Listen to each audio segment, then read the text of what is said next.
Đây đang xảy ra một vụ tranh chấp địa bàn giữa các loài chim.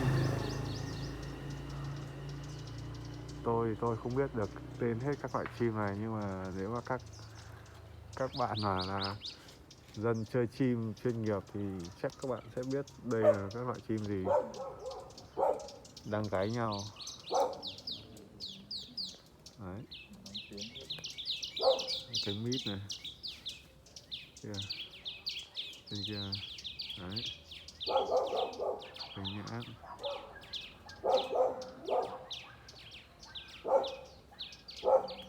Đấy, hai cái mít đang đánh nhau rồi.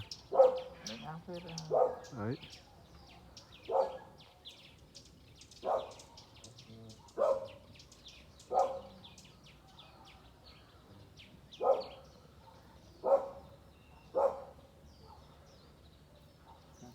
Còn ở dưới này